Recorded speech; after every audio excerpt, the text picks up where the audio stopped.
Sports, a place where many athletes find success. This is likely the final play that matters. End zone wide open. What a night for Mike Williams. But where there's a winner, there has to be a loser. He came a long way. You hear me? Come here, I love you, bro. Real. It's one thing to watch the game, but another to analyze it. Let's talk about the numbers. You ready?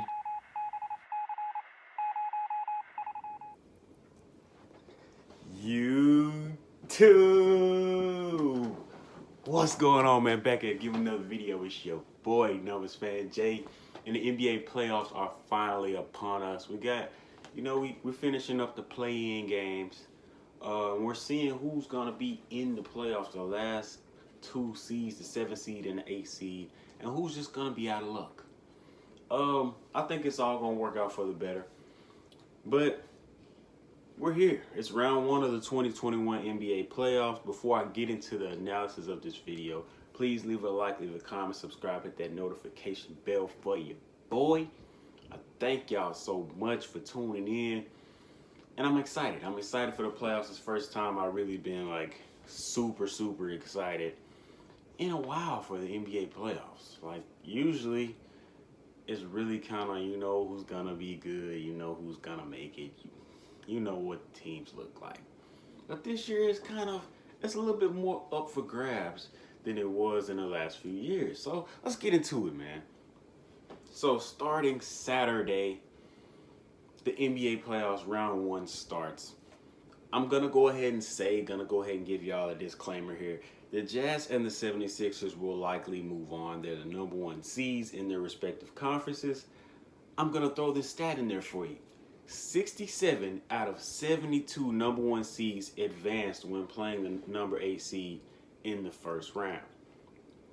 The last number one seed to lose to the number 8 seed was 2012, the Chicago Bulls, after D Rose tore his ACL in game one.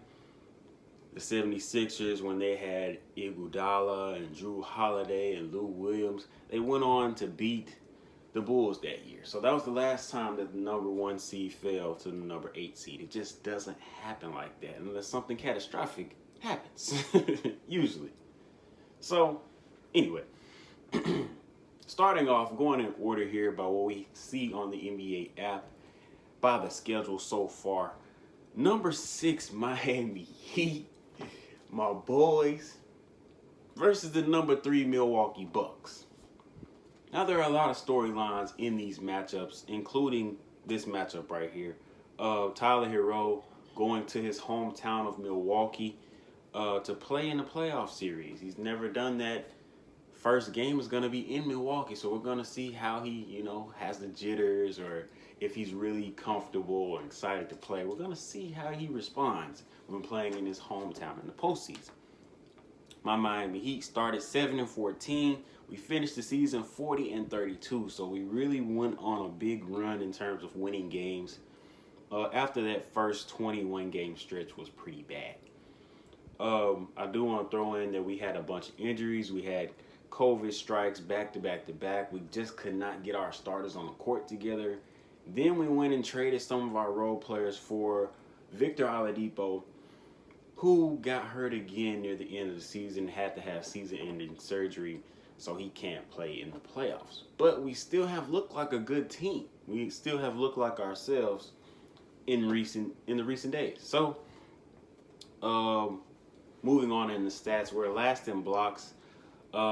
Having no Kelly Olynyk or no Jay Crowder is the difference in this team against the Bucks this series. Last year, Olynyk was responsible for, mostly boxing out on Brook Lopez, while Bam Adebayo was mostly guarding Giannis Antetokounmpo. Well, now we don't have Olynyk. We also don't have Crowder, who's sometimes guarding Giannis on his way to the basket. We don't have him. He did a good job against Giannis.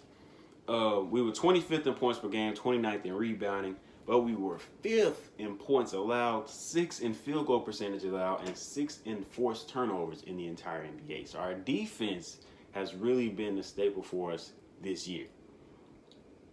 Speaking of defense, Jimmy Butler my boy, led the NBA in steals this year. So congratulations to him. On the Bucks side of the basketball series here, the Bucks led the NBA in points per game. They were second in rebounding, third in field goal percentage, and fourth in three-point percentage. But they were last versus the three-pointer, and they were fourth in steals. So some good, some bad for this team.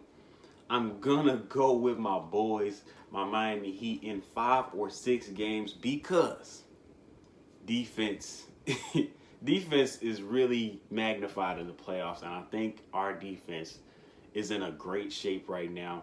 We're looking healthy. Bam is gonna be on Giannis again. Let's just face that fact. He's gonna be on Giannis again. We're probably gonna start Dwayne Dedmon, who's played exceptionally well since we acquired him in trade via trade. And Jimmy Butler, of course, like I said, leads the league in steals. So I trust my defense. I trust my boys. I think we'll get this series wrapped up in 5 or 6 games.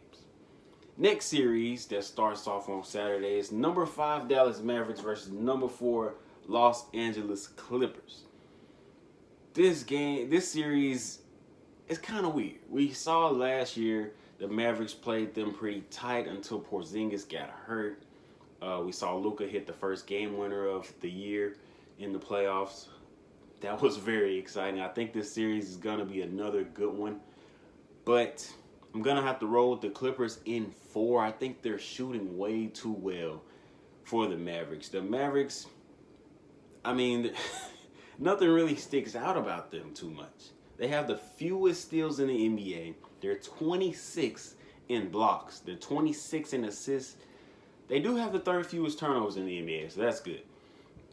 But the Clippers are 10th in points per game, 5th in field goal percentage. They're the number 1 3-point shooting team in the league. Also number 1 in free throw shooting. So this team can play fast. They can play slow. I just think the Clippers have the big advantage here. I'm going to go Clippers in 4. Celtics versus Nets. Number 7 Celtics versus the number 2 Nets. The Celtics are coming into the series with no Jaylen Brown. They just won their play-in game to earn that number 7 seed. The Nets' big 3 are healthy. The Nets, we talk about their defense a lot, but they are 7th in opponent field goal percentage. So they're not that bad defensively. They're not horrible. They're not a juggernaut on defense, but they're not horrible. But they are the number 1 team in terms of field goal percentage in the NBA. Number 2 in points per game. Number 2 in 3-point percentage. They are 27th in steals, though. They don't create a lot on defense. The Celtics are 25th in assists in the NBA. They're kind of a middle-of-the-pack offense and defense. There's just nothing really big about the Celtics team on either side of the floor. And they're down Jaylen Brown, who is their 2nd best player. I'm going to have to go with the Nets in 4 here. I don't think the Celtics will be able to score enough. And they don't have enough defensive stoppers to slow down the Nets. So I'm going to go Nets in 4. This is Kyrie versus his old team. Kyrie versus Kemba. Kemba's going to get a lot more shots here. So if you're into, betting on FanDuel and stuff, I think Kemba will be a safe bet in this matchup. He doesn't really have anybody that's going to be stopping him consistently. But I'm still going to go Nets in 4.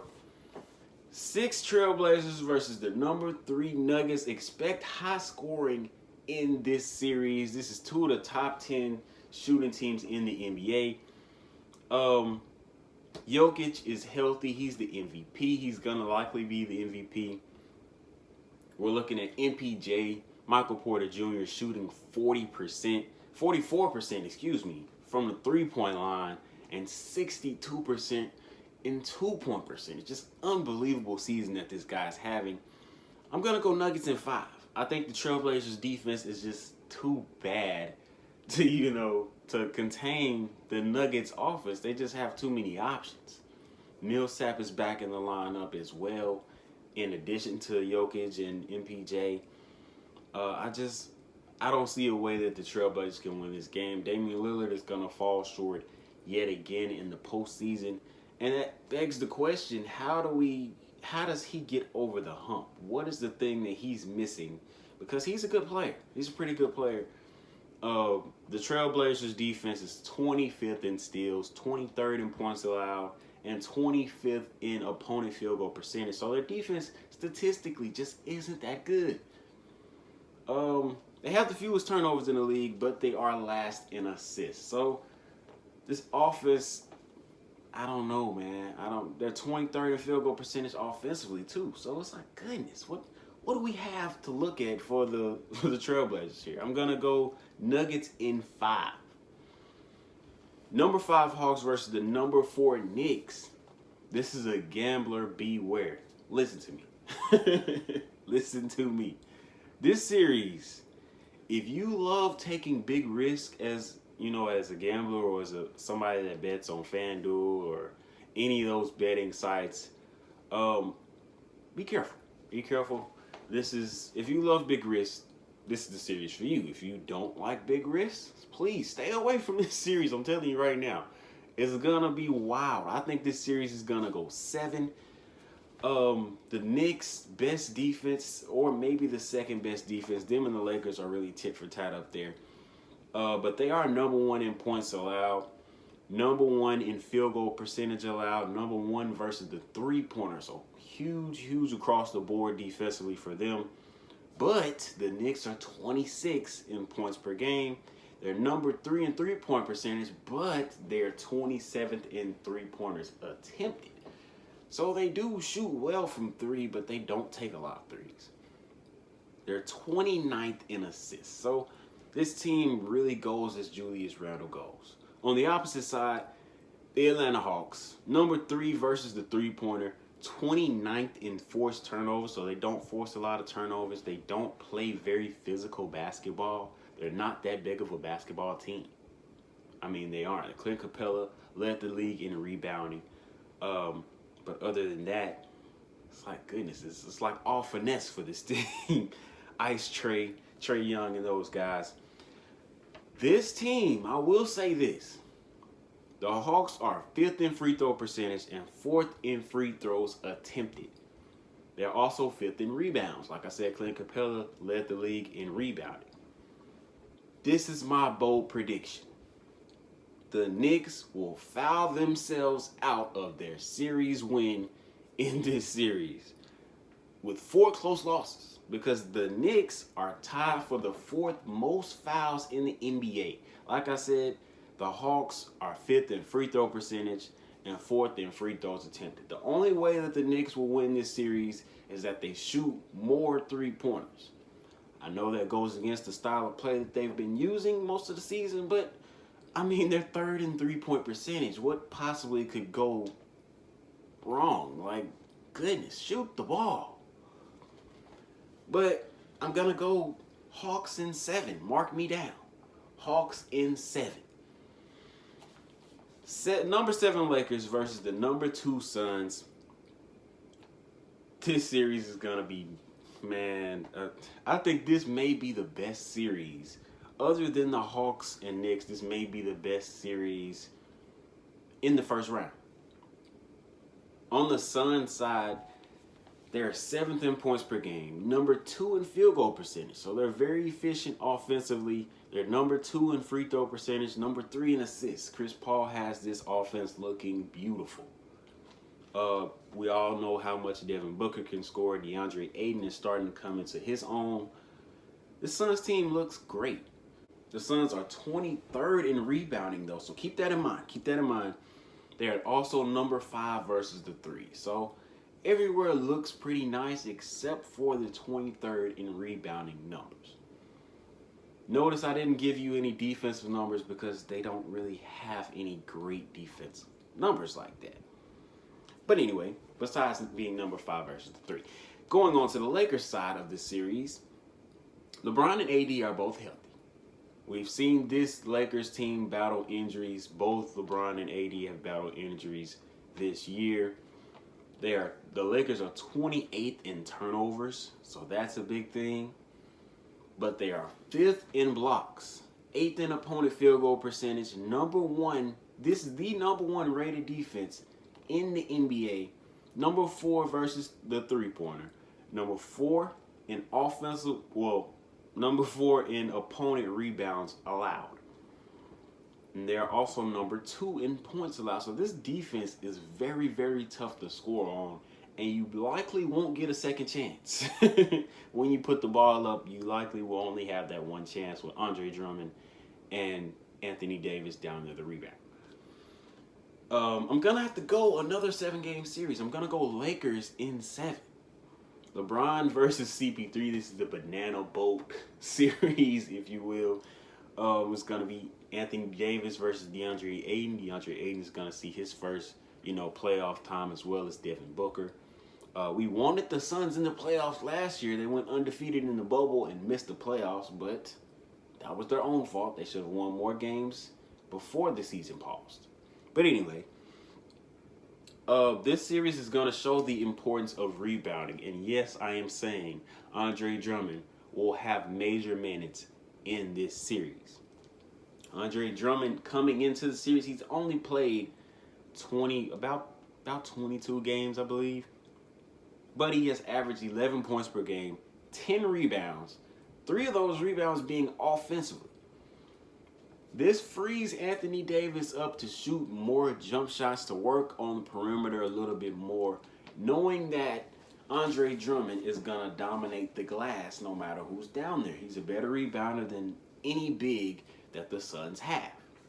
So I think that the Laker fans will find a bigger appreciation for Andre Drummond in this series. Yes, he does make the goofy play every now and then, but so did JaVale McGee. And so did Dwight Howard. A lot of the big men recently for the Lakers seem to be making goofy plays, including Marc Gasol, who a lot of people are saying are going to get more minutes, and he likely will get more minutes in the playoffs. But I do thank y'all for watching. What you think about my predictions? Do you agree with most of them? Let me know what you think in the comments, man. Leave a like, leave a comment, subscribe, hit that notification bell. It's your boy, Jay. We out of here.